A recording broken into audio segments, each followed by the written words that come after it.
Hello students. तो class 10th का आज हिंदी का पेपर था, जिनका कोड 801 डीए था क्लास 10th हाई स्कूल का हिंदी का। तो उनके लिए ये सॉल्यूशन है। आप अपना सॉल्यूशन एक बार चेक कर लीजिए और फिर अपनी अगले एग्जाम की तैयारी में लग जाइएगा। तो जल्दी से सॉल्यूशन खत्म करते हैं। पहला क्वेश्चन आपका आया था, आचार्य रामचंद्र शुक्ल किस युग के लेखक हैं?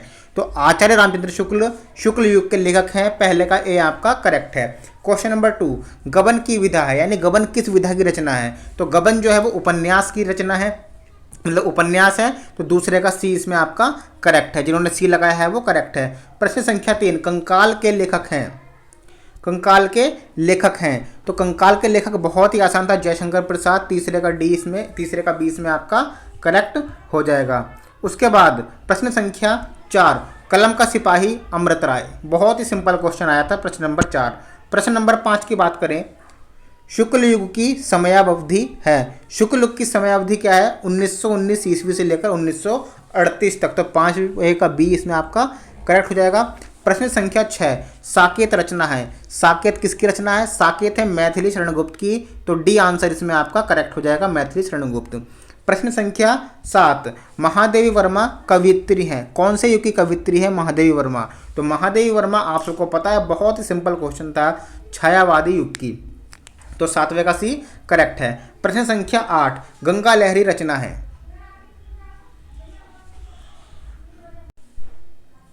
गंगा लहरी रचना है। गंगा लहरी किसकी रचना है? बहुत ही सिंपल क्वेश्चन था, गंगा लहरी पद्माकर की रचना है। तो 8वें का ए आंसर इसमें करेक्ट हो जाएगा।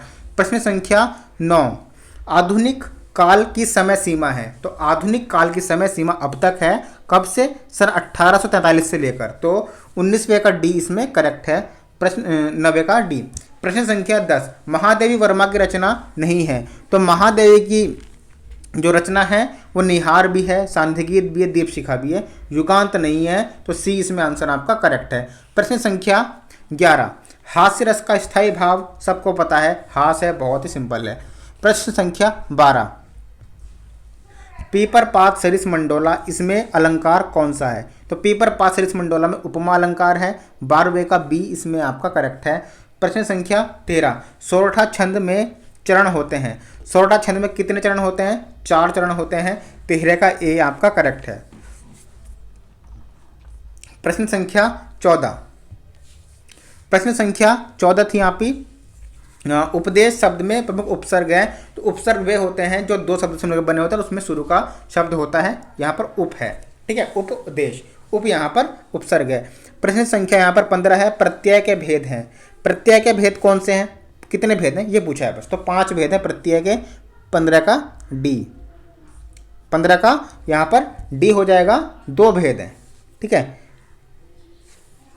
2 भेद हैं, 15 का डी। उसके बाद प्रश्न संख्या 16, हानि लाभ में समास कौन सा है? तो हानि लाभ में द्वंद्व समास है। 16 का ए।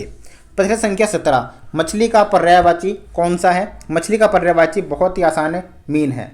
तो प्रश्न संख्या 18 की ओर बढ़ते हैं और आगे आपको बताना चाहूँगा, जितने भी सॉल्यूशन आपके पेपर होंगे सभी के सॉल्यूशन आपको इसी चैनल पर दिए जाएंगे। और अब से ठीक 20 दिन बाद आपकी क्लास 11th की तैयारी स्टार्ट कर दी जाएगी। तो मेरे भाइयों, क्लास 11th में तैयारी करना क्लास 12th की, ठीक है, सिर्फ क्लास 11th को पासिंग मार्क्स के लिए पढ़ना, बाकी क्लास 12th की ताबड़तोड़ मेहनत करना, ठीक है। चलिए, तो इसी चैनल पर कराई जाएगी, सब्सक्राइब करके रखना। प्रश्न संख्या यहाँ पर 18, यद्यपि में कौन सी संधि है? तो यद्यपि में कौन सी संधि है? यण संधि है। तो 18वें का यहाँ पर सी करेक्ट है।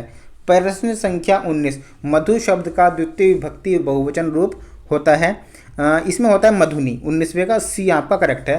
प्रश्न संख्या 20, पठेताम धातु का वचन एवं पुरुष है, इसमें बी ऑप्शन आपका करेक्ट है, प्रथम पुरुष द्विवचन। तो उम्मीद है आपके सभी प्रश्न सही गए होंगे। अब आप कमेंट बॉक्स में बताइएगा आपके 20 में से कितने सही गए हैं। तो मैं आपके कमेंट्स का इंतज़ार करूंगा और नेक्स्ट पेपर के सॉल्यूशन का वेट करें। मिलते हैं नेक्स्ट वीडियो में। थैंक यू, जय हिंद।